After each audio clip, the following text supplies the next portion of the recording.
saya akan uraikan sedikit tema kita pada sore hari ini. Jadi teman-teman, sebagaimana kita tahu semua bahwa radikalisme merupakan suatu paham ya atau aliran yang menginginkan suatu pembaharuan sosial, baik di lingkungan politik maupun religius di dalam masyarakat, ya dengan segala taruhan apapun, dan tidak mengabaikan juga cara-cara kekerasan untuk mencapai tujuan mereka. Inilah prinsip umum radikalisme kalau kita lihat secara keseluruhan ya. Tidak hanya di satu agama tertentu, tapi hampir di setiap agama misalnya atau kelompok masyarakat di dunia memiliki ya orang yang menganut paham-paham atau aliran seperti ini. Nah, lalu apa yang merupakan hal yang perlu diwaspadai dari radikalisme ini adalah bahwa mereka mencoba menyebarluaskan paham mereka itu kepada orang lain, kepada segala lapisan masyarakat, dan tidak tertutup kemungkinan juga ya terhadap kaum muda yang merupakan harapan masa depan bangsa dimanapun juga di dunia ini, khususnya kita di Indonesia. Maka apa yang bisa dilakukan untuk memerangi atau katakanlah untuk mereduksi semua dampak dari radikalisme ini adalah mencoba berbuat sesuatu, ya. Khususnya kita lihat di negara kita Indonesia, pemerintah dan aparat keamanan telah berusaha untuk ya menanggulangi dan juga membuat sesuatu untuk mengurangi dampaknya di tengah-tengah masyarakat. Nah, dalam kaitan ini, dunia pendidikan tentu memegang peran yang penting. Bagaimana bisa mengatasi kelompok-kelompok ini supaya tidak melebarkan sayapnya. Nah, maka kalau di dalam dunia pendidikan, di mana kaum muda juga umumnya masih menjalankan atau menjalani masa pendidikannya, nah ini merupakan satu kesempatan yang baik untuk mendekati mereka. Melalui apa? Pendidikan bukan hanya pendidikan intelektual, tetapi yang paling penting adalah pendidikan karakter. Maka di dalam diskusi kita pada sore hari ini, kita mau lihat apa yang bisa dilakukan terhadap anak didik kita, khususnya di sekolah menengah, dalam rangka membangun karakter mereka menjadi manusia yang ya cinta damai, yang suka untuk menerima segala kelompok dalam masyarakat dan menghargai hal yang positif di dalam masyarakat. Nah, dengan menanamkan sifat-sifat seperti ini, lambat laun diharapkan mereka menjadi membentangi diri dari segala paham-paham yang radikalisme yang umumnya menjangkau kaum muda juga. Maka apakah pengajaran karakter merupakan sarana yang dapat digunakan secara efektif untuk menangkal sikap radikalisme di siswa SMA? Inilah yang mau kita jawab pada sore hari ini, teman-teman. Dan bagaimana juga hubungannya dengan kesejahteraan spiritual ya para kaum muda ini. Ya, tentu saja kalau mereka sudah sejahtera secara spiritual, diharapkan mereka bisa lebih menghargai perdamaian dan juga bersikap moderat di antara sesama umat manusia di mana mereka tinggal. Marilah kita dengarkan nanti lebih lanjut dalam diskusi kita pada malam hari ini.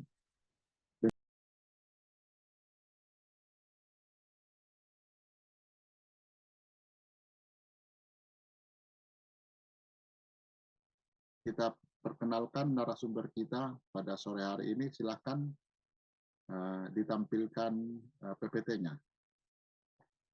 Yang pertama adalah Ibu Dr. Francisca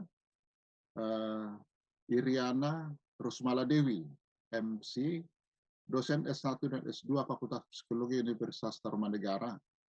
Pendidikan S1 diperoleh di Universitas Gadjah Mada, program studi Fakultas Ilmu Sosial dan Ilmu Politik, Prodi Sosiologi. S2 juga di bidang ilmu yang sama dilakukan di Universitas Indonesia, lalu S3 dilakukan kembali di alma mater yang pertama di UGM Yogyakarta dalam bidang psikologi. Publikasi beliau Anda bisa lihat dan saksikan di dalam Google Scholar, link yang tertampil di sini. Beliau sudah aktif sebagai pengajar di S1 maupun S2 di Fakultas Psikologi Tarumanegara ya hampir 25 tahun yang lalu. Dan mata kuliah intervensi sosial, psikologi budaya, metode penelitian dan penulisan ilmiah. Beliau juga adalah manajer bidang penelitian di LPPM Universitas Tarumanegara. Selamat datang Ibu Siska. Terima kasih Pak Raja. Ya. Dan selamat sore rekan-rekan mahasiswa, Bapak Ibu. Baik, terima kasih. Yang kedua, narasumber kita adalah Saudari Diah Rahayu MC.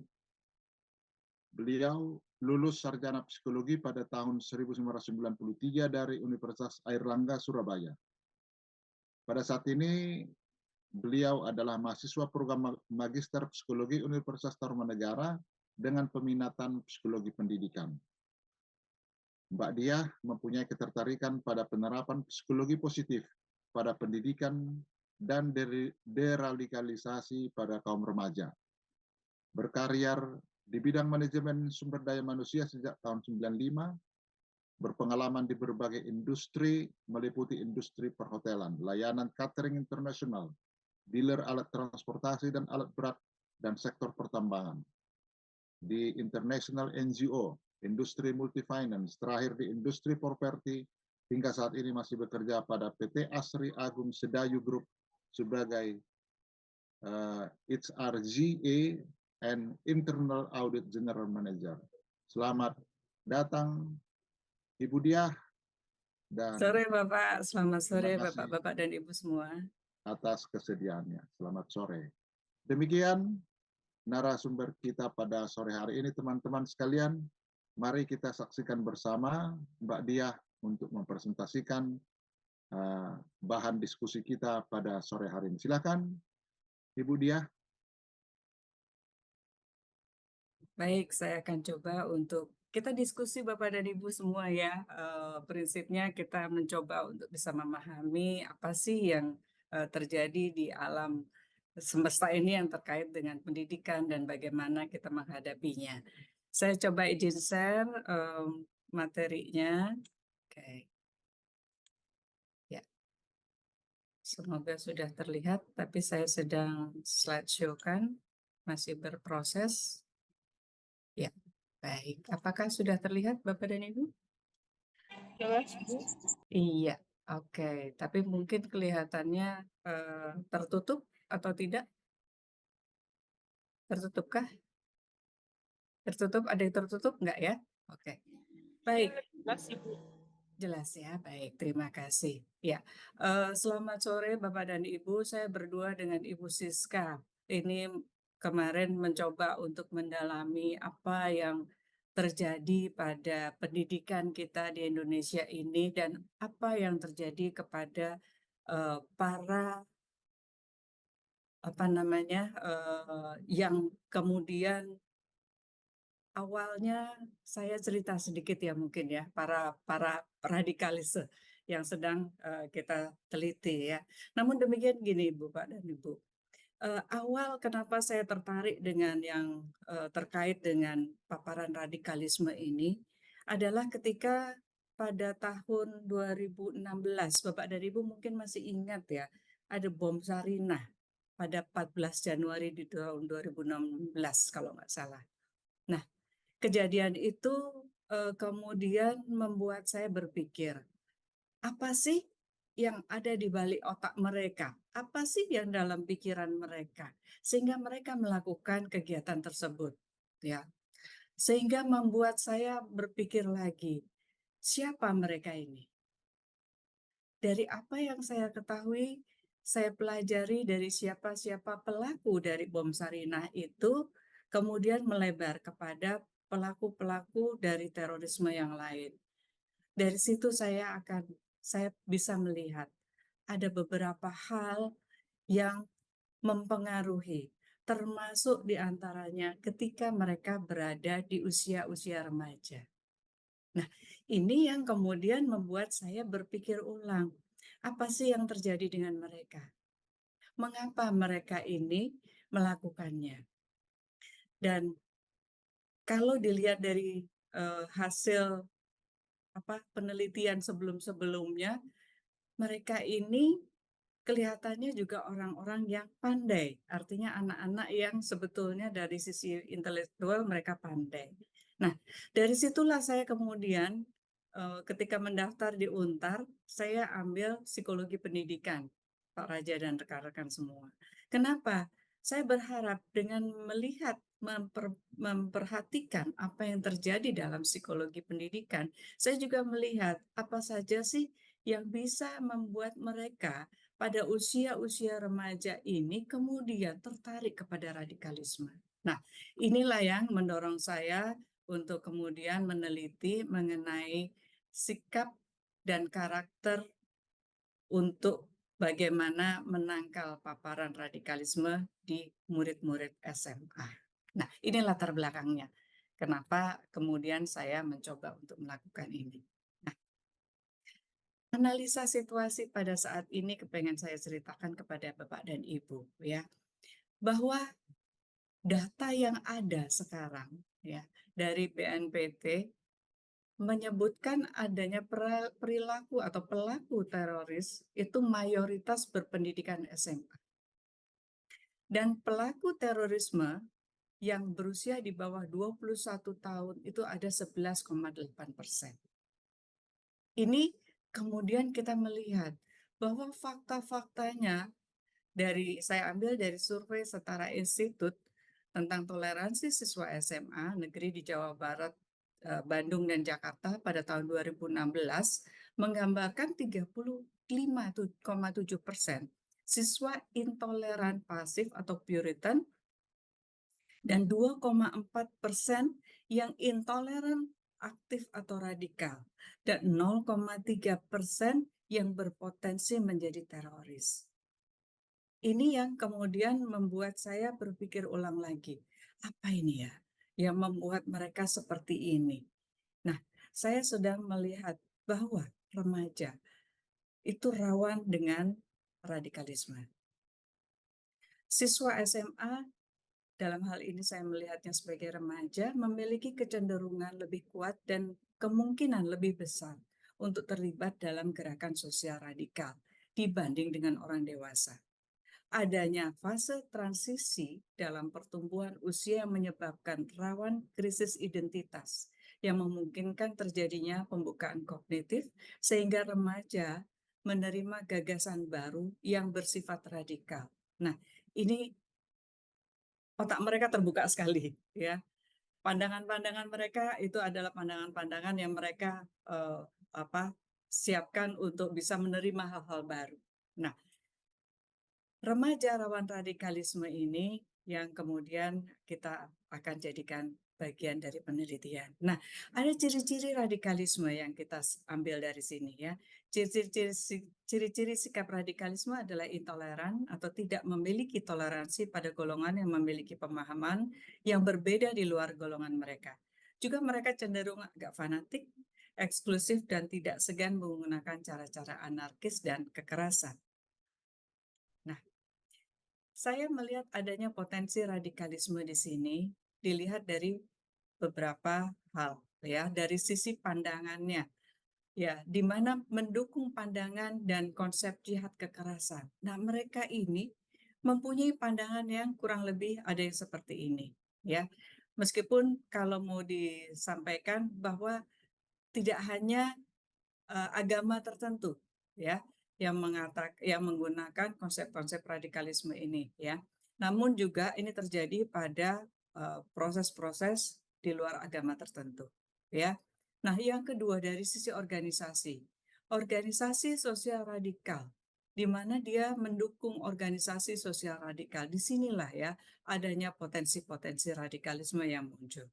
Adanya aksi-aksi radikal, di mana dia mendukung kegiatan radikalisme. Kemudian ada ajaran-ajaran yang kemudian anak-anak remaja ini kadang-kadang sering mengikuti ceramah-ceramah yang mengandung pemahaman radikalisme. Ini salah satu yang juga saya temui pada saat penelitian saya, Bapak dan Ibu, yang lalu. Dari jumlah total kurang lebih 400 sampai dengan 500 siswa yang kami teliti pada masa kemarin ini, ya, pada masa penelitian saya, ada juga yang kemudian yang sudah kami interview, ya, dan menyebutkan bahwa dia suka sekali mengikuti ceramah-ceramah yang sifatnya agak kontroversial, ya. Nah, ketika ditanya kenapa, oh iya karena menarik, ya. Nah, kamu melihatnya dari mana? Kamu mengikutinya dari mana? Dari YouTube. Nah, dia sampaikan seperti itu. Nah, hal-hal seperti inilah ternyata juga tidak hanya satu rupanya, ya. Mungkin ada beberapa banyak yang lain, tapi contoh yang sudah kami peroleh ketika saya mewawancarai seorang siswa SMA di Depok, dia menyatakan bahwa dia tertarik dengan hal seperti ini. Nah, kemudian kita lihat bahwa ada evaluasi negatif, di mana mereka memiliki penilaian negatif terhadap kondisi keamanan, penegakan hukum, dan perekonomian nasional. Terlepas dari bagaimana orang-orang berkomentar di media sosial mengenai kondisi politik saat ini yang terakhir-terakhir ini, ya. Namun ini juga menjadi sebuah hal baru buat mereka yang kemudian membuat mereka ingin bisa mengetahui lebih jauh seperti apa yang dikatakan oleh orang-orang dewasa itu, dan membuat mereka tertarik untuk bisa mendalami yang lain, di mana bisa jadi yang lain itu tidak menjadi satu hal yang lurus atau satu hal yang benar, tapi kemudian mereka masuk kepada situasi-situasi yang membuat mereka tidak menyadarinya, namun mereka masuk kepada ranah-ranah radikalisme. Ya, yang berikutnya adalah exclusive belief, ya, secara religionnya, bahwa mereka memiliki pandangan eksklusif terhadap agama atau kepercayaan yang berbeda. Nah, ini adalah potensi-potensi radikalisme yang kita hadapi saat ini. Nah, dari beberapa yang kita pelajari kemarin, Bapak dan Ibu, ada kuesioner kita yang kemudian hasilnya menunjukkan bahwa nilai-nilai kebenaran. Nah, nilai-nilai kebenaran itu di mana yang mereka anggap sebagai benar oleh para siswa ini, ya, yaitu yang paling banyak adalah dari sisi agama, Pancasila, dan kebangsaan, ya. Ini tentu sangat menyenangkan karena mereka masih berpegang pada Pancasila dan kebangsaan. Kemudian ada juga yang mereka punya anggapan nilai-nilai yang dianggap benar oleh siswa itu adalah agama sebesar 32,30%, ya. Kemudian agama dan Pancasila 22,60%, ya. Nah, ini agama dan kebangsaan dan lain sebagainya, ini ada beberapa yang membuat mereka memberikan jawaban-jawaban yang beragam. Ini adalah respon dari siswa atas pertanyaan nilai-nilai apa yang Anda anggap paling benar. Ya, sebenarnya kalau dilihat dari sini kita akan melihat bahwa oke, ini cukup menyenangkan karena mereka menganggapnya ini sesuatu yang sudah sesuai dengan harapannya kita. Ya, oke. Nah, ada juga kita melihat nilai-nilai kebenaran menurut siswa, di mana tokoh yang menanamkan ini menjadi satu hal yang penting. Nah, dari tokoh yang mereka jawab pada pertanyaan, siapa yang paling berpengaruh dalam menanamkan nilai-nilai tersebut dalam hidup Anda? Ya, ini terkait dengan pertanyaan yang sebelumnya, yaitu nilai-nilai kebenaran. Siapa sih yang paling berpengaruh? Nah, menurut mereka 69,81% itu adalah orang tua. Lainnya menurut mereka adalah diri sendiri, itu 9,91%, dan guru itu masuk kepada angka 9,44%. Jadi kalau kita lihat di sini bahwa orang tua itu adalah tokoh buat mereka yang bisa membuat mereka memahami arti kebenaran. Jumlah siswa yang kita teliti kemarin adalah 834 ya, setelah kita kurangi beberapa hal yang tidak relevan ya. Nah, kemudian kalau kita lihat ya di guru juga sama. Kami juga memberikan kuesioner kepada guru. Guru juga memilih orang tua sebagai sebagian besar hasil dari pertanyaan siapa tokoh yang menanamkan nilai-nilai kebenaran menurut guru. Sama. Ya, orang tua memiliki porsi yang paling besar. Bapak dan Ibu silahkan dilihat juga bahwa berapa besar persentase di sini akan membuat kita berpikir ulang. Oke, apa yang bisa kita lakukan dengan kondisi yang seperti ini? Ya. Nah, ini adalah model kolaborasi. Kalau kita melihat tadi antara radikalisme, kemudian siapa yang menjadi tokoh-tokoh yang menanamkan kebenaran bagi para murid SMA ini, maka kita melihat bahwa yang sebenarnya akan berpengaruh terhadap pola pikir mereka, kemudian sikap-sikap mereka terhadap radikalisme, itu adalah antara orang tua dan guru. Guru karena mereka ada di sekolah. Namun kalau orang tua itu adalah yang menanamkan sejak awal dan itu yang menjadi pemahaman dari siswa bahwa orang tualah yang paling berperan besar buat saya untuk bisa memahami nilai-nilai kebenaran. Nah, berangkat dari hal itu, maka kita melihat adanya dua hal yang harus memang kita tekankan dalam membentuk sikap dan karakter positif untuk menangkal radikalisme itu, yaitu dengan orang tua, siswa, dan guru di sekolah. Bapak dan Ibu pasti kerepotan yang namanya anak-anak remaja nggak mau lagi sudah mendengar kata-kata orang tua di SMA, usia-usia SMA. Berapa banyak sih dari mereka yang kemudian akhirnya, mama, papa, bunda, bapak, ya, ayah, itu sudah kuno. Nah, mereka akan mengatakan demikian. Namun, itu sebenarnya bagian dari yang sekarang mungkin terlihat. Tapi bagaimana mereka mendapatkan nilai-nilai kebenaran itu mulai dari semenjak mereka kecil. Dan kemudian itu bisa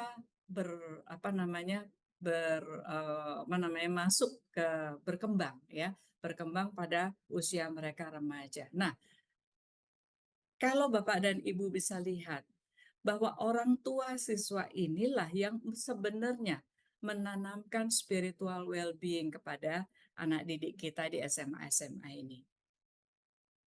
Namun demikian di sekolah juga ada pengajaran karakter virtu.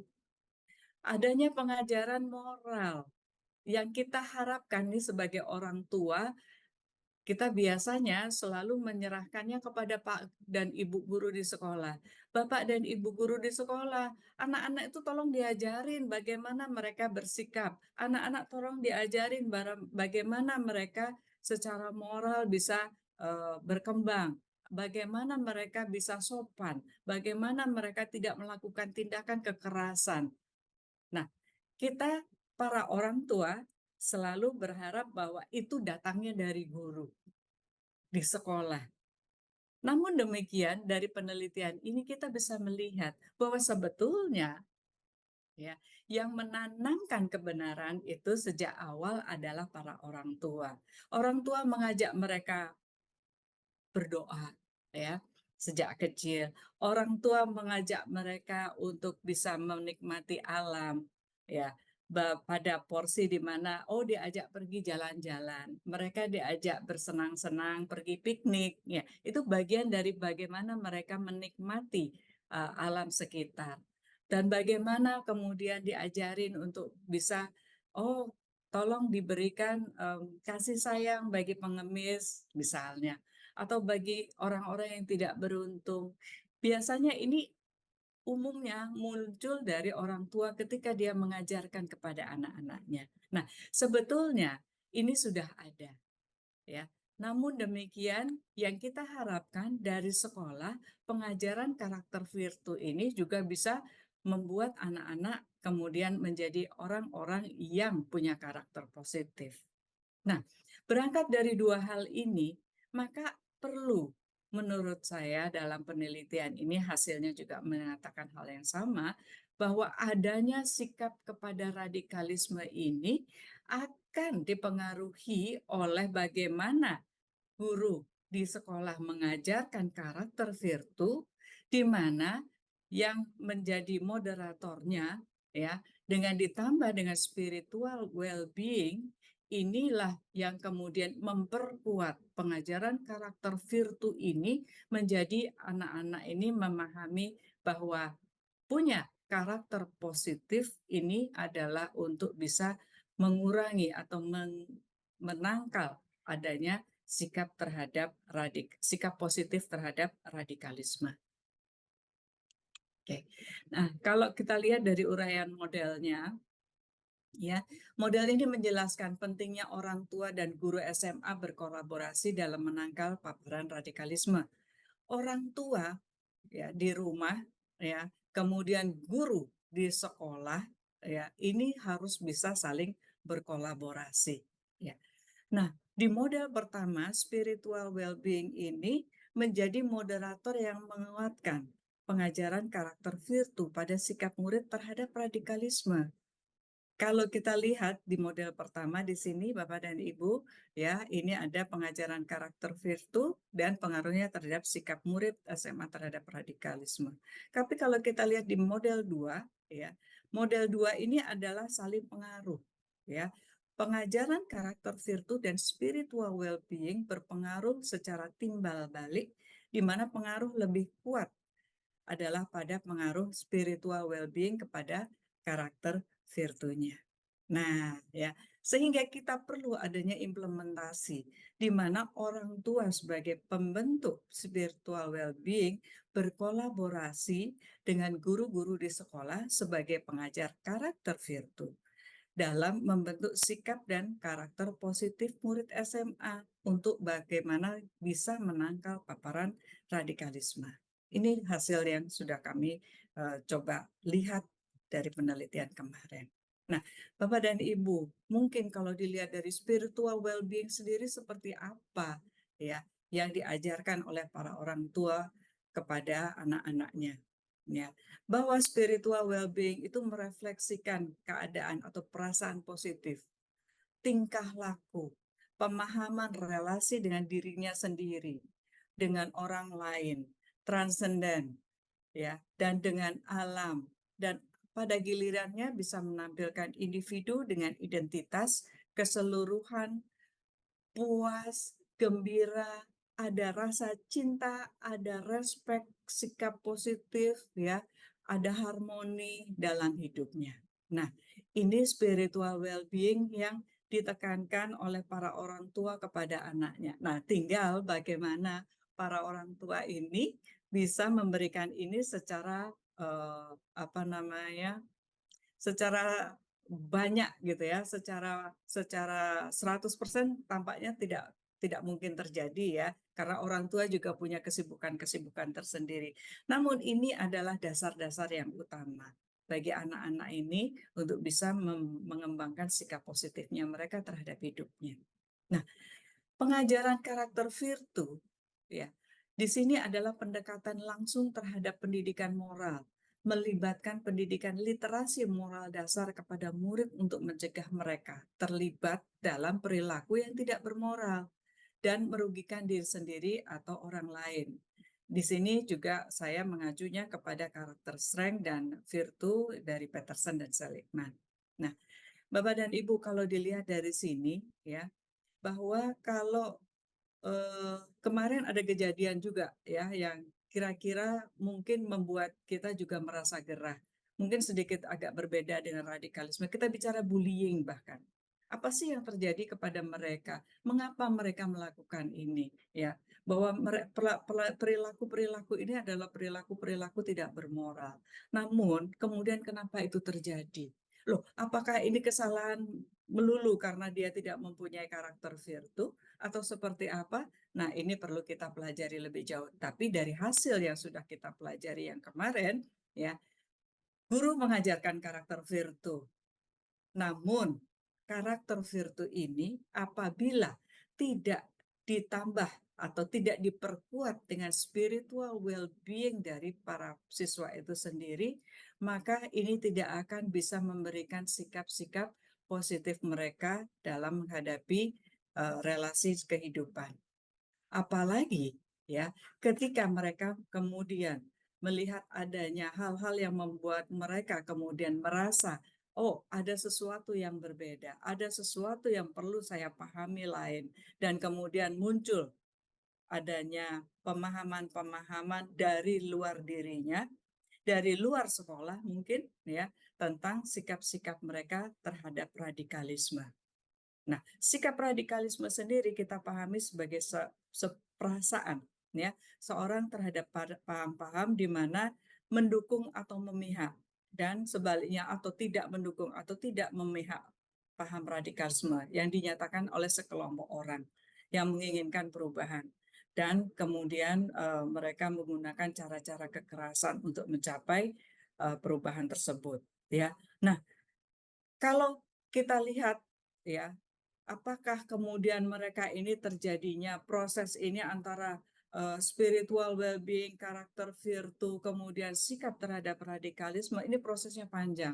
Namun demikian, dari apa yang kita lihat ya, bahwa pengaruh resiprokal antara pengajaran virtu dan spiritual well-being ini ya akan bisa membentuk mereka memiliki sikap yang negatif terhadap radikalisme. Saya bicara sikapnya negatif, sehingga mereka tidak lagi tertarik dengan adanya sikap-sikap terhadap radikalisme.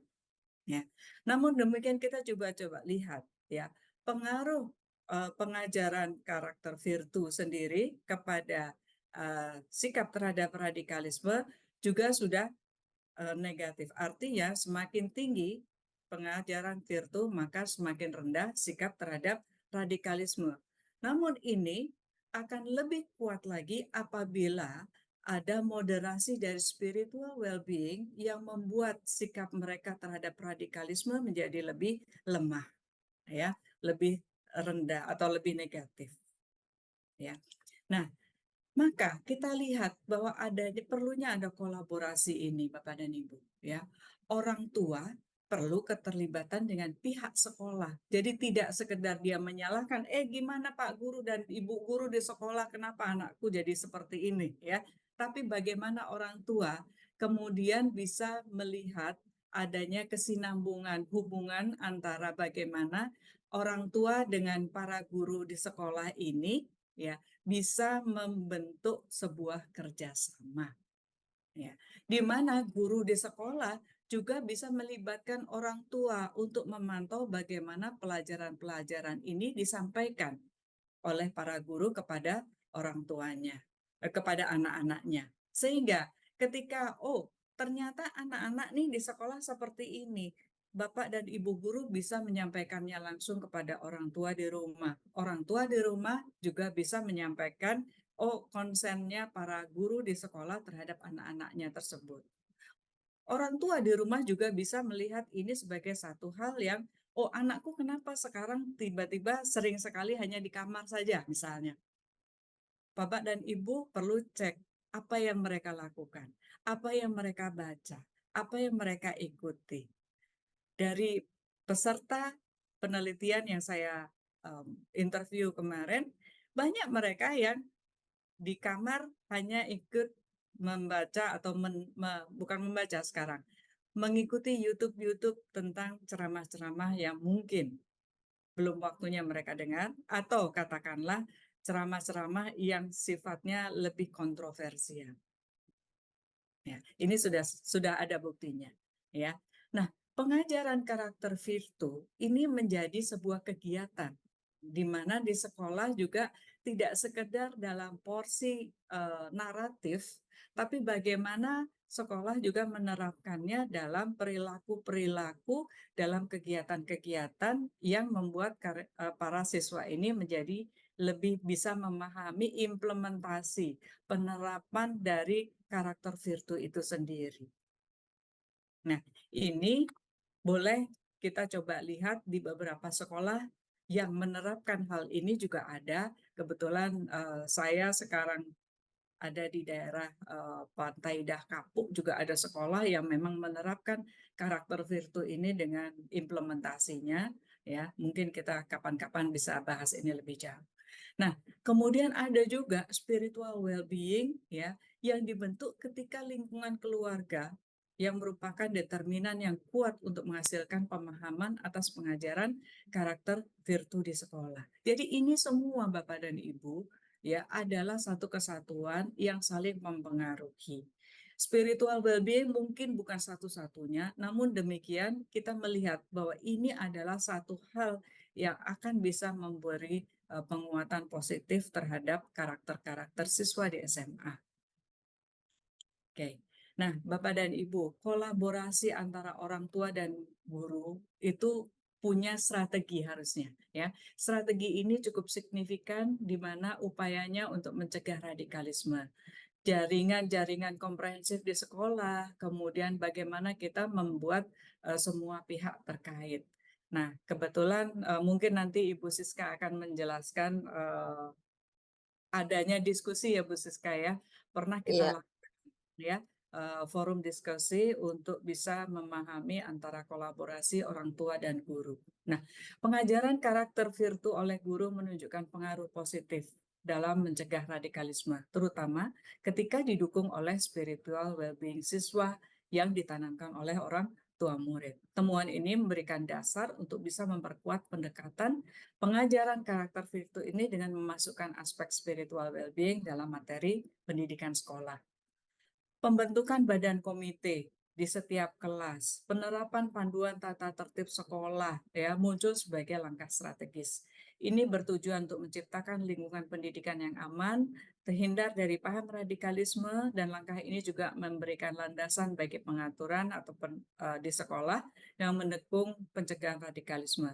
Ya, langkah-langkah pencegahan perlu kita terus tingkatkan untuk melibatkan semua pemangku kepentingan guna memastikan lingkungan sekolah yang aman dan mendukung perkembangan positif siswa SMA kita. Nah, saran saya dan Ibu Siska dalam penelitian kemarin perlu dipertimbangkan adanya integrasi konsep spiritual well-being dalam kurikulum pendidikan karakter supaya memperkuat aspek spiritualisme di siswa.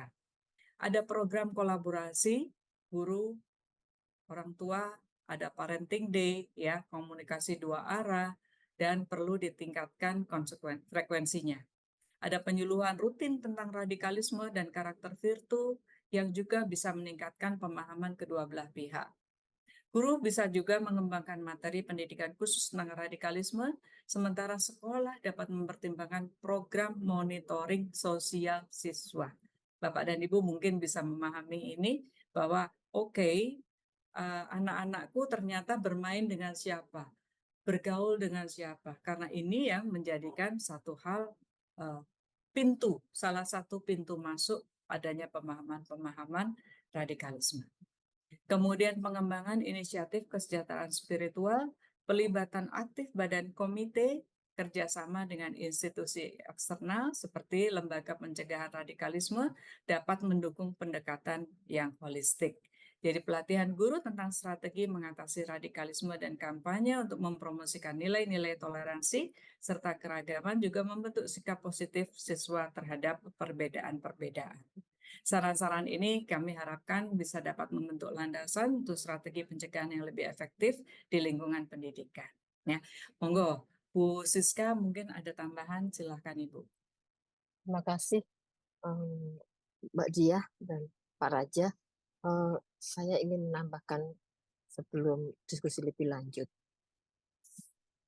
Ya, silakan Bu Siska. Ya, kegiatan hasil penelitian ini telah kami diseminasikan melalui suatu kegiatan masyarakat dengan mengundang kepala sekolah, ada beberapa yang hadir, waktu itu ada 2, lalu guru dan juga rata-rata ada BP ya, guru BP, kemudian juga ada orang tua. Sekitar 30-40 mereka hadir dan kita menyampaikan. Jadi kewajiban biasanya secara tidak langsung kewajiban peneliti itu setelah menghasilkan hasil temuannya itu dari responden kita mendapatkan data, pengalaman itu kita akan bagikan, kita harus sharing, kita diseminasikan itu secara tidak langsung jadi secara etis itu perlu kita lakukan. Nah, mereka memberikan support ataupun juga respon positif ketika diundang dalam pertemuan. Ada guru, ada yang dari Bekasi lumayan banyak, Depok dan juga dari Bogor beberapa. Mereka itu sangat kaget gitu ya Mbak Diah Iya, ya, betul. agak mereka kaget begitu dengan temuan yang dipaparkan kami sampaikan itu persentase-persentase seperti itu dan karena memang ada orang tua, ada guru, mereka, punya tanggung jawab masing-masing dan perlu berkolaborasi, yaitu topik yang kita angkat kita angkat pada saat, eee, kegiatan PKM tersebut. Memang tanggung jawab tidak semata-mata dari guru dan jadi semua masyarakat itu ada keluarga pertama ya, kelompok terkecil, kemudian, sebagian besar waktunya mereka ada di sekolah ya, sekolah. Kemudian nah media massa yang memang agak sulit kita kontrol gitu ya. Tapi kalau keluarga dan, sekolah itu 2 hal yang masih bisa kita, kontrol apakah tanggung jawab dari orang tua dan guru. Mereka kaget tapi mereka juga antusias untuk membantu gitu ya. Mereka aware bahwa penting gitu ya untuk mereduksi, eee, sikap positif terhadap radikalisme, jadi menjadi sikap yang negatif gitu ya, harus menjadi negatif. Karena kalau positif kan psikologi kan mengatakan evaluasi positif kan mereka setuju dengan, prinsip-prinsip atau paham radikalisme. Sementara sebaliknya kita perlu mereduksi jadi mereka menjadi, eee Sikap negatif. sikapnya negatif dan mereka tidak ingin terlibat lebih dalam gitu ya, dalam, kegiatan-kegiatan seperti yang dipaparkan oleh, Mbak Diah melalui berbagai itu tadi media sosial yang mereka dapatkan atau saluran itu yang mereka dapatkan dan hal-hal seperti itu menjadi tanggung jawab orang tua ya. Nah mungkin, ya kita apa ya, memang sangat sangat sedikit saya topik seperti ini sangat menjadi topik yang mungkin agak baru di bidang psikologi dan ini kan topik sosial dan pendidikan itu yang sangat, terkait gitu ya, terkait yang bisa membantu gitu ya. Memang, tidak mudah untuk memberikan apa, topiknya itu memang pertama topik radikalisme gitu ya, saya bikin Mbak Diah seperti itu, karena ketertarikan seperti yang disampaikan oleh Mbak Diah, kenapa sih ada apa motivasi kalau psikologi kan cerita motivasi, apa yang mendorong remaja itu tertarik untuk melakukan hal seperti itu gitu ya. Nah, itulah memang terus kalau digali lebih dalam melalui kuesioner, dan juga ada wawancara beberapa sampai dengan FGD dan akhirnya temuan seperti itu. Memang, kami juga mencoba jadi temuannya sudah disampaikan di dalam suatu kegiatan ada jurnal jurnal sudah terbit di artikel artikel ilmiahnya sudah terbit di jurnal internasional dari UNTAR, kemudian, artikel PKM-nya sedang, proses gitu, proses in review. Sementara memang untuk bisa menghasilkan luaran yang lain seperti ya kalau di teman-teman yang sudah sedang mengambil mata kuliah psikologi, publikasi dan PKM itu kan mereka harus menghasilkan juga luarannya kompas.com gitu ya, ilmiah populer.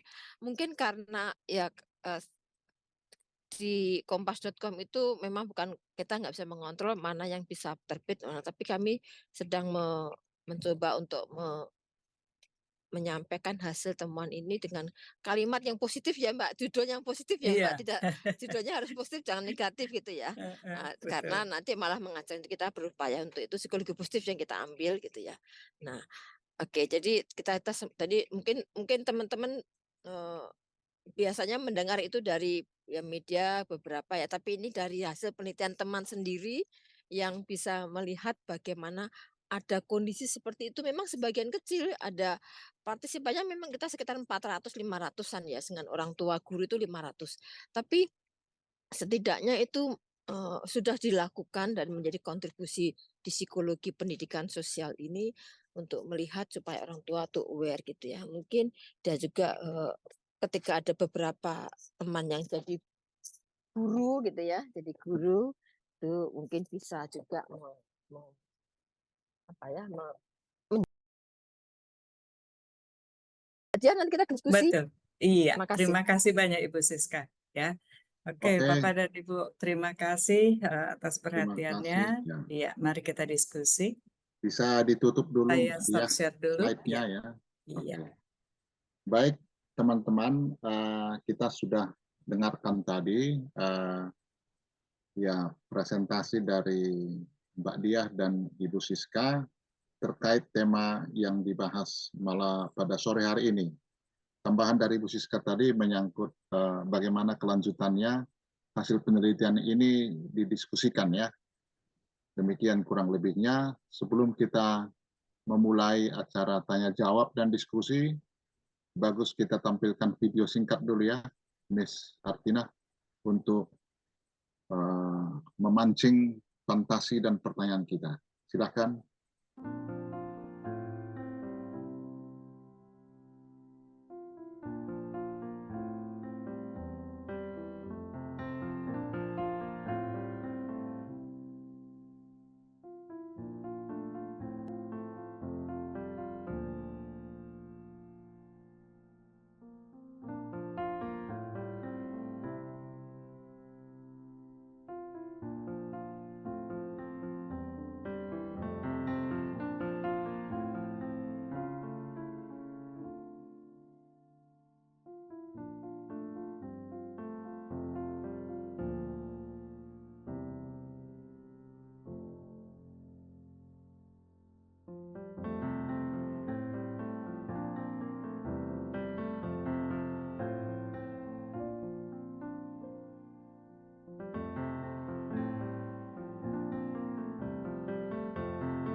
Oke, terima kasih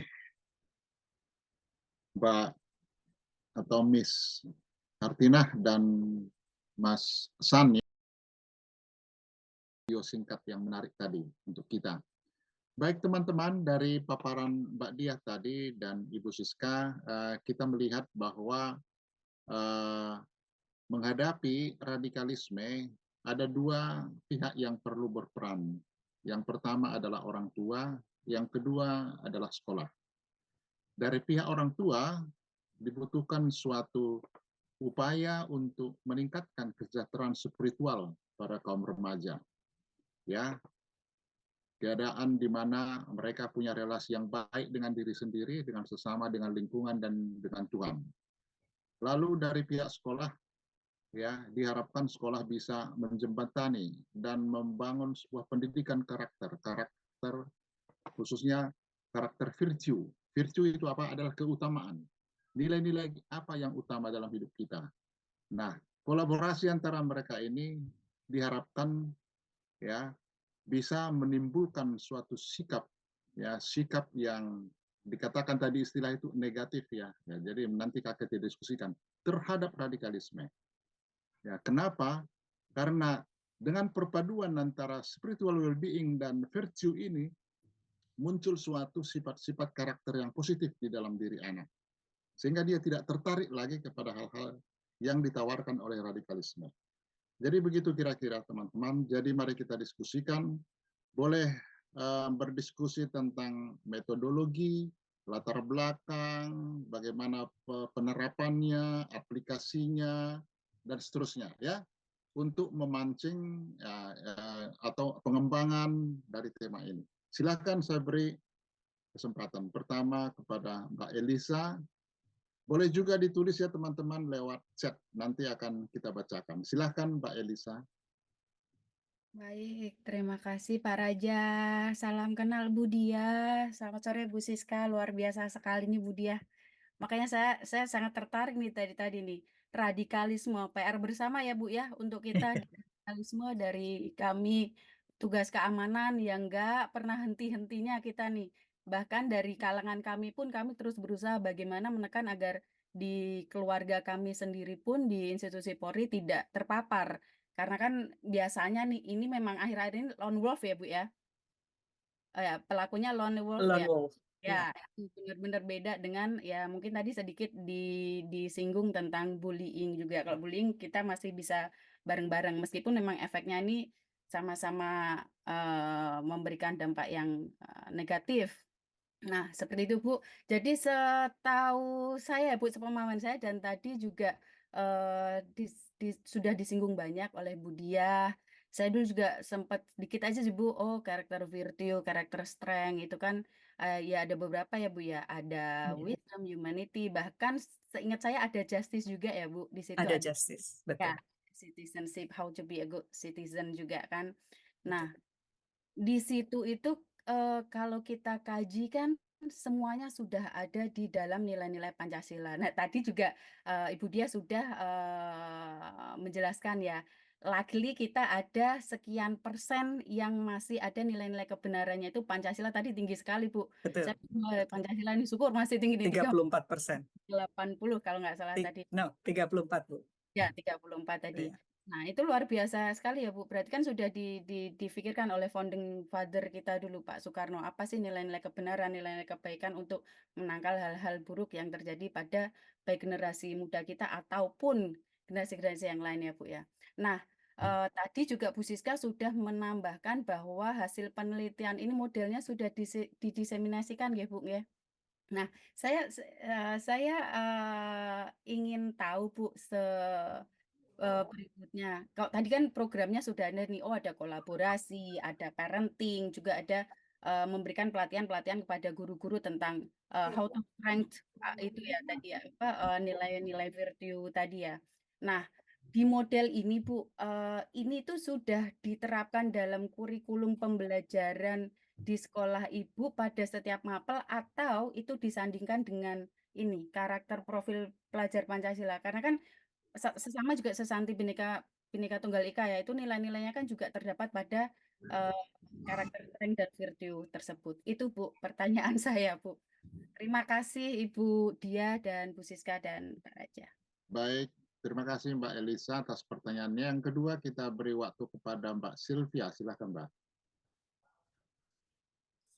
Ya, terima kasih Pak Raja. Selamat sore Bu Siska dan Bu Dia. Ini sesama dari grup pendidikan, jadi wajib hukumnya untuk mensupport bertanya gitu. Baik, menarik sekali sebenarnya topik hari ini. Ada 3 pertanyaan dari saya. Mungkin konteksnya adalah tidak limited dari definisi radikalisme seperti yang terorisme seperti itu ya Bu ya. Saya base-nya dari fenomena soalnya begitu.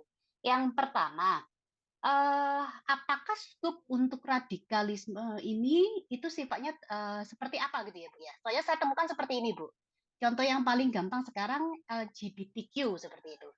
Nah, temuannya ini ternyata fenomena generasi yang termuda itu cukup, kok ngomong apa ya, fanatis seperti itu. Tadi kan salah satu ciri-cirinya kan fanatisme gitu ya, ciri-ciri radikalisme itu. Nah ini menarik. Contohnya gini kasusnya. Saya tuh pernah berdebat dengan anak saya karena konteks penggunaan istilah retarded, mental retardation. Ketika kami menonton film, ternyata itu konteksnya tentang orang tua yang mental retardation. Nah, saya didebat habis-habisan sama anak-anak saya. Anak-anak saya usianya 14-15 tahun. Mereka bilang, Mami nggak boleh pakai istilah mental retardation apa lagi sekarang itu. Istilahnya ke disability intinya begitu. Nah, tapi di term kita dulu, kita tahunya mental retardation itu sebenarnya kan clinical term seperti itu. Nah, dua perbedaan dari gap generasi untuk definisi aja membuat kami jadi berdebat habis-habisan. Itu anak saya sampai saking keselnya berdebat sama saya sampai nangis. Ya begitu. Jadi saya itu melihat ada fenomena seperti ada fanatis dari generasi yang sifatnya generasi yang terkini itu, yang mungkin generasi Z ke alpha gitu ya. Itu yang terhadap hal-hal tertentu yang menjadi kalau ngomong apa ya, menjadi tema dari generasi mereka seperti itu. Salah satunya yang LGBTQ tadi itu. Itu yang kemudian akhirnya kan membuat mereka jadi kayak homofobik, keluar istilah homofobik dan sebagainya. Nah, itu yang pertama. Jadi skupnya untuk yang radikalisme apa ini termasuk seperti itu ya, atau apa bisa diperluas seperti itu. Terus yang kedua, terhadap tadi yang disebut dengan tadi kalau Mbak Yelisa tadi nyebutnya lone wolf gitu ya. Nah, tapi yang saya munculkan, saya merasa bahwa apakah ada pengaruh dari teman, jadi teman generasinya, peer influence seperti itu. Karena kok tadi kan dijelaskan kan tiba-tiba menyendiri di rumah, terus habis itu nonton tontonan yang sifatnya mempengaruhi seperti itu ya.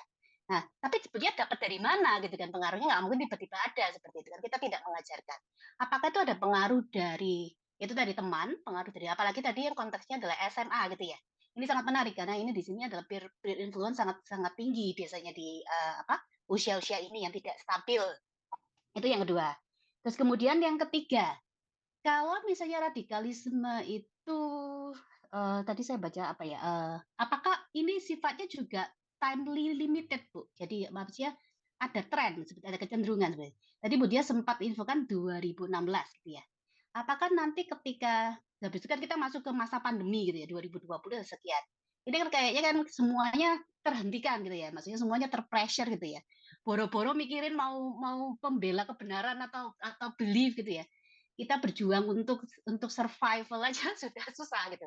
Nah, apakah terus kemudian konteks dari radikalisme ini akan bisa dipengaruhi oleh constraint waktu, kemudian tren tadi itu? Oke, 3 pertanyaan dari saya seperti itu. Terima kasih Bu Dia dan Bu Siska. Oke, terima kasih Mbak Sylvia. Sekarang kita beri waktu kepada Mbak Diah dulu ya, menanggapi ya, silakan Mbak Diah. Baik, Ibu Elisa, terima kasih Pak Raja dan Ibu Elisa dan Ibu Sylvia ya. Kakak ya, kakak aja ya, kelihatannya kalau ibu jauh banget gitu ya. Oke, Kak Elisa tanya mengenai karakter profil Bhinneka Tunggal Ika ya. Apakah sudah memang termasuk di dalamnya dalam ketika kita mengetahui guru-guru sudah mengajarkan yang namanya karakter virtue, karakter-karakter kebajikan gitu ya. Nah, kalau dilihat dari intinya dari Bhinneka Tunggal Ika sendiri memang salah satunya ya Bhinneka Tunggal Ika adalah keberagaman yang kemudian menjadi satu kesatuan yang kemudian membuat kita merasa harus bertoleransi juga dengan kondisi itu ya kan. Bhinneka Tunggal Ika membuat kita merasa bahwa oke, kita tuh sesaudara gitu ya. Nah, itu konteks di dalam kita di Indonesia ini beragam tapi satu rasa, satu tujuan untuk bisa membuat Indonesia ini jauh lebih maju, lebih baik dan lain sebagainya. Ya, karena mau nggak mau memang kita kondisinya ada yang di Ambon, Ibu, teman, Bapak, Kakak ya, ada yang di Sumatera ya dengan karakter khusus, kemudian ada yang di Papua dengan karakter khusus, ada yang di Jawa karakter khusus ya. Masing-masing punya karakter-karakter yang berbeda. Nah, ini juga ya apabila kita tidak bisa membuat adanya perbedaan ini menjadi sesuatu yang kemudian membuat kita semakin lebih baik ya, karena kita bisa bersatu mengerti satu sama lain, maka yang terjadi juga adanya friksi. Kalau kita tidak bisa membuat ini Bhinneka Tunggal Ika menjadi Tunggal Ika, terjadinya friksi. Oh, kamu orang apa? Oh, kamu orang sana. Oh, kamu orang sana. Orang di daerah mana dan lain sebagainya. Friksi-friksi ini yang menimbulkan sebuah kecemburuan. Friksi-friksi ini yang akan membuat orang kemudian berpikir kelompokku dan kelompokmu. Nah, kelompok-kelompok yang berbeda ini akan juga membuat orang-orang akan berpikir bahwa toleransi itu terhadap orang yang berbeda menjadi semakin tipis. Toleransi itu salah satu pintu bagaimana orang kemudian berpikir untuk merubah sesuatu karena tidak sama. Tidak sama dan toleransinya semakin dipertajam. Bahwa kamu tidak sama, kamu salah, saya benar. Nah, itu yang sering muncul di kalangan masa remaja. Jika kemudian yang tidak sama dengan saya, itu kemudian dinyatakan sebagai tidak benar, maka muncullah ya pikiran-pikiran yang kemudian menggiring mereka kepada sesuatu. Ini nanti akan berkaitan dengan pertanyaannya Mbak Sylvia ya mengenai nomor 3 deh kayaknya ya. Nah, Bhinneka Tunggal Ika di sini tidak semata-mata sesuatu yang kemudian sebagai moral saja, tapi justru Bhinneka Tunggal Ika itu yang harus kita masukkan dalam spiritual well-being dalam porsi kecintaan, gitu ya Pak Raja kalau nggak salah ya. Ada cinta di dalam bagaimana kita keberagaman ini, sehingga tidak muncul adanya perbedaan-perbedaan yang akan memperuncing adanya ketidakcocokan, sehingga terjadi perselisihan, sehingga terjadi kelompok-kelompok. Nah, itu yang seringkali menjadi momok bagi kita ya, awal-awal terjadinya hal-hal yang mungkin akan mudah disusupi dengan pemikiran-pemikiran yang mungkin berkaitan dengan adanya keinginan untuk berubah secara radikal. Saya kepengen cerita bahwa yang terjadi saat ini, yang kita khawatirkan saat ini ya adalah adanya susupan-susupan yang masih berakar. Aduh, susah ya saya ngomong. Saya agak berhati-hati sebenarnya ya. Bapak dan Ibu, sampai detik ini Bu Elisa pasti tahu, Bu Nining juga mungkin pernah tahu juga ya bahwa yang namanya kegiatan-kegiatan yang terkait radikalisme masih jalan. Masih ada. Dan ini direpress. Dan ini tidak dimunculkan ke dalam ke publik. Media juga diharapkan untuk tidak terlalu membuka hal-hal seperti ini. Ini kalau kita mau bicara di luar media, di luar apa yang sudah diberitakan, ini masih ada dan ini masih berusaha untuk ditangani oleh pemerintah tanpa membuat kegaduhan. Karena apa? Karena kegaduhan itulah yang dicari oleh para teroris. Karena ketika orang ketakutan, ketika orang merasa bahwa dia terancam, maka teroris merasa dialah yang menang di sini. Salah satu buku yang saya baca kemarin menceritakan mengenai bagaimana efeknya 911 ya yang terjadi di Amerika pada saat itu. Efek itu tidak sekedar kepada para siapa namanya eh, para para korban, tapi juga efek terhadap keluarga korban. Itu yang paling utama. Tapi kemudian efek ini adalah efek untuk memecah belah. Apa yang terjadi sesudah itu, kalau Bapak dan Ibu mengetahui, ini agak melebar sedikit, ya. Yang terjadi adalah adanya perang Irak pada saat itu yang dilakukan oleh Amerika, di mana ada beberapa hal yang akhirnya memecah sebuah hal yang mungkin sebelumnya adalah tidak seperti itu. Membuat opini baru, kemudian membuat perubahan-perubahan atau membuat sesuatu yang kemudian akhirnya menjadi lebih buruk. Oke. Berikutnya pada posisi kembali kepada Bhinneka Tunggal Ika yang diajarkan oleh guru mestinya di dalam sekolah, ya. Ini juga membuat kita melihatnya sebagai satu, apakah diajarkan gitu ya Bu Elisa tadi ya. Saya belum tahu secara lengkap. Ya. Disandingkan tadi itu. Gimana Bu Elisa? Ya, yang karakter Virtio ini apakah disandingkan dengan karakter profil pelajar Pancasila yang di dalamnya ada salah satunya ada Bhinneka-Bhinneka itu tadi, Bu. Dalam Iya.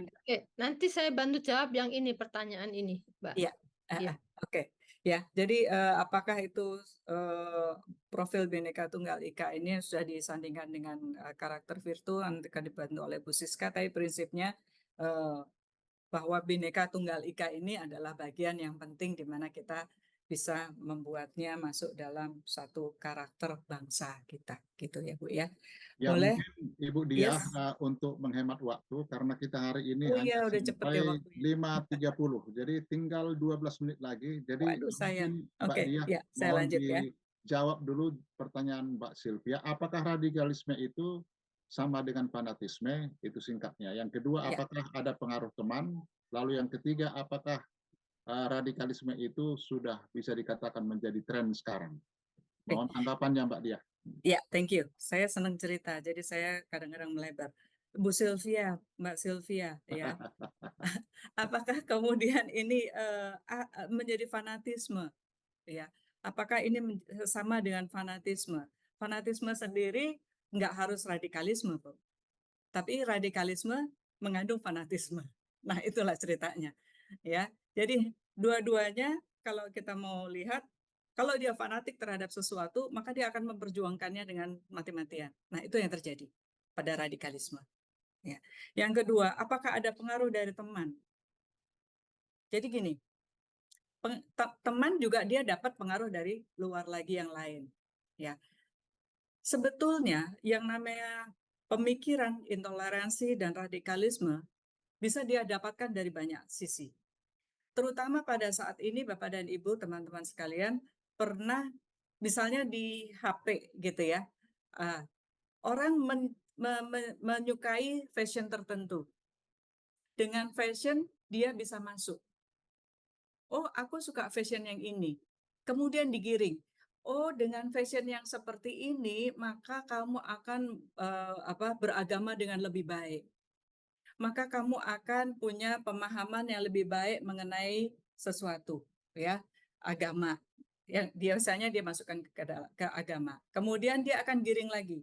Oh, wanita harusnya dengan seperti ini. Oh, wanita harusnya berperilaku begini. Oh, terus, ya, sampai kepada pemahaman-pemahaman yang masuk ke dalam pemahaman radikalisme. Kenapa saya cerita ini? Yang bicara sendiri ini adalah penyintas, ya. Dia adalah seorang napi terorisme dan sudah sembuh, artinya sudah remisi, ya. Dan kami pada saat itu diskusi bersama. Nah, dia bilang dari fashion itu orang bisa masuk ke dalam radikalisme. Maka untuk membuatnya kembali ke jalurnya yang benar, ya, atau ke deradikalisasi, harus masuk lagi melalui pintu masuknya tadi, seperti kita bicara mengenai fashion. Maka dia akan dimasukkan lagi ke situ, ya. Itu terjadi. Nah, pertanyaan yang kedua ini, apakah ada pengaruh dari teman? Ada. Tapi teman juga dapat pengaruh lain dari luar yang mungkin sudah membuatnya, jadi gini, butuh orang pintar untuk bisa masuk ke dalam alam pemikirannya mereka. Orang pintar itu di mana dia bisa jadi tidak sekumpulan, bisa jadi dari usia yang lebih tinggi. Karena kadang-kadang kalau dilihat dari beberapa hal saya pelajari, mereka ini dapat dari alumnus yang sudah lulus. Nah, mereka masuk. Ada yang seperti itu, ya. Ada banyak hal yang kita pelajari di universitas-universitas tertentu seperti itu, bahkan di SMA. Ya. Dan apakah radikalisme itu ada kecenderungan tren waktu? Enggak ada. Sejak dahulu kala zaman Yunani sampai dengan saat ini, radikalisme masih berjalan. Hanya saja proses pemikirannya yang mungkin berbeda. Hanya saja ketika infiltrasinya mungkin berbeda. Kalau dulu orang pakai ceramah satu dari pojok-pojokan tempat gitu ya, tapi sekarang tidak lagi menggunakan itu. Sekarang sudah menggunakan HP. Sekarang sudah menggunakan jaringan-jaringan lain yang menyusup ke situ. Nah, ini yang perlu kita waspadai. Oke, mungkin ada tambahan dari Bu Siska mengenai karakter profil Ya. Bhinneka Tunggal Ika, Bu. Saya akan tambahkan bahwa pertanyaannya tadi bahwa apakah memang karakter seperti itu sudah masuk dalam Merdeka Belajar ya. Itu kalau kita mau melihat lebih jauh tentang profil pelajar Pancasila, ya, ada 6 karakteristik ya. Karakteristik yang menjadi ya dikatakan sebagai bagaimana sih pelajar Pancasila itu ada 6 profilnya, 6 karakteristiknya. Pertama, berketuhanan ya, Yang Maha Esa. Mereka jadi dengan berbagai ya keyakinan yang ada di Indonesia ini, mereka memfasilitasi itu semua. Mereka berdampingan berkegiatan tapi tetap itu dijalankan. Jadi semua memfasilitasi, memberikan kesempatan dan lain-lain. Yang kedua adalah berkebinekaan global. Artinya harus paham dengan tidak semata-mata untuk lingkup Indonesia, tapi juga di luar Indonesia. Secara universal mereka mengenal berbagai hal. Ini terkait dengan untuk membangkitkan atau meningkatkan kemandirian siswa sebagai pelajar sebagai bagian dari profil yang ketiga. Jadi dengan kebinekaan yang global tadi akan muncul kemandirian dan juga bernalar kritis. Jadi pelajar itu diharapkan, diperkenalkan, diajarkan mengenali bagaimana bernalar kritis, dan yang terakhir ada kreatif. Jadi gotong royong. Jadi ada 6. Berketuhanan, berkebinekaan global, bergotong royong. Jadi tetap ada unsur-unsur kerjasama dalam kegiatan mereka yang tentunya positif gotong royongnya ya. Kemudian mandiri, bernalar kritis, jadi lebih bagaimana mereka diajarkan tentang untuk berinovasi, tentang jadi secara pemikiran yang kritis itu sudah selayaknya mereka miliki ya, sudah mereka ajarkan, dan kreativitas yang tinggi. Jadi 6 itu. Nah, itu memang nampaknya belum semua memahami ya. Mungkin ada 1-2 dari teman kita, mudah-mudahan rekan-rekan sudah pernah mendengar profil pelajar Pancasila ya. Kalaupun belum ya baru pertama ya nggak apa-apa, tapi itu ada. Jadi itu sesuatu yang sudah memang belum begitu secara masif tuh diperkenalkan atau diterapkan. Tapi mungkin nanti kita kalau kembali ke sekolah, kalau kita sebagai anggota komite sekolah dan lain-lain, peran rekan-rekan itu bisa menjembatani dan bisa makin memperkenalkan, sehingga sebagai bagian tadi kita memang berketuhanan tadi ya, yang kita menggambarkan tadi, itu bisa menjadi penangkal untuk radikalisme. Begitu tambahan saya. Terima Terima kasih kasih, Bu Ibu Siska. Siska atas tambahannya, dan terima kasih kepada Mbak Dia atas jawaban yang diberikan kepada 4 pertanyaan tadi. Teman-teman, pada kesempatan ini saya ada melihat feeling ini dari wajah-wajah Anda masih ingin bertanya itu sebetulnya ya. Tapi ya memang kita dibatasi oleh Ya, ruang sih tidak. Kita tidak dibatasi oleh ruang, hanya dibatasi oleh waktu kita saat ini. Iya, iya. Jadi barangkali saya punya ide begini. Kalau ada yang mungkin punya pertanyaan, boleh nanti dikirim lewat chat, bisa Ya. lewat saya, bisa lewat Ibu Siska atau lewat Boleh. Miss Hartina ya. Ya. Jadi bisa langsung dialamatkan kepada Ibu Diah dan Ya. kepada Ibu Siska. Ya. Nanti akan Anda diservis secara khusus jawaban mereka. Kopi Iya, darat. Iya, Mbak. betul. Nah, kalau perlu, saya sendiri sebetulnya masih pingin ini lebih diperdalam lagi, karena kebetulan saya juga membuat penelitian mengenai moderasi beragama ya, Ya. sebagai salah satu sarana untuk ya menangkal radikalisme ya, seperti itu ya. Jadi menjadi manusia yang moderat, kita akan menjadi gampang menerima segala aliran apapun yang ada di sekitar kita. Oke, baik. Ada 3 menit lagi waktu kita yang akan kita isi dengan acara ritual biasa ya. Jadi sekali lagi teman-teman, mari kita tepuk tangan secara meriah sekali kepada kedua narasumber kita yang luar biasa pada sore hari ini ya, Mbak Diah. Ya, yang sangat mendalam ya penelitian beliau dan banyak pengalaman, dan ya pingin lagi sebenarnya Mbak Diah nanti diundang lagi. Mungkin kita lihat nanti. Mungkin ada nanti tahap kedua lagi kita buat karena menarik ini. Ya. Oke, terima kasih. Nanti dikaitkan juga dengan pengalaman Pak Raja ya tentang ya, betul, si betul. beragama. Ya. Kita Jadi, bisa bagus ya. Nanti kita aturlah supaya juga pengalamannya Mbak Nining atau Mbak Elisa ya. betul. Iya, belum kita dengar suara dari Ufuk Timur ya. Ya, pasti menarik ya. Ya, Dan betul, juga Mbak Elisa, ya. Bapak Ibu yang lain. Terima kasih sekali lagi atas diskusi kita pada sore hari ini. Teman-teman, sebagai tanda ucapan terima kasih kita akan menyerahkan sertifikat kepada narasumber kita. Yang pertama kita berikan kepada Ibu Dr. Francisca Iriani. Sertifikat ini sebagai narasumber pada FDI kita pada sore hari ini.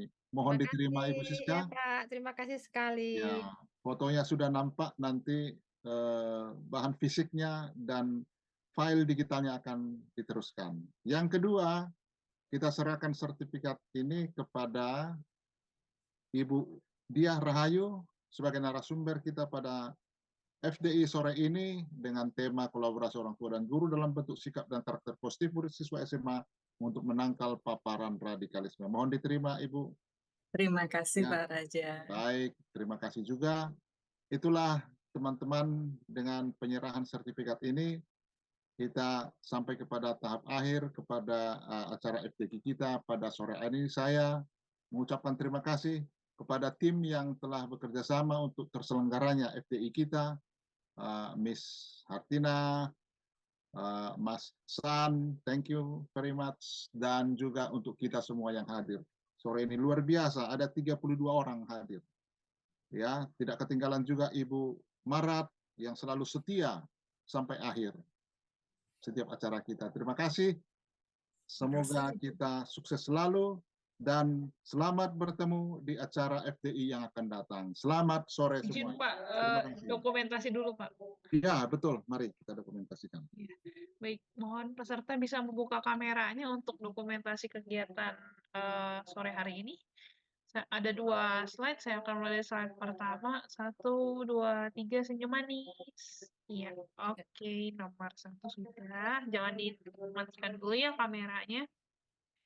Slide nomor 2, 1, 2, 3, senyum manis. Oke, sudah. Terima kasih. Oke, terima kasih Terima semua. kasih semuanya. Terima kasih Pak Prof. Raja, Bu Siska, Terima Bu kasih Diah. semua. Terima kasih juga. Terima kasih ya Pak Raja juga. Terima kasih. Ya, selamat menjelang buka puasa buat rekan-rekan. Kita Terima kasih, live ya, Bu. ya kita live ya. Oke, Ya, izin live. izin live.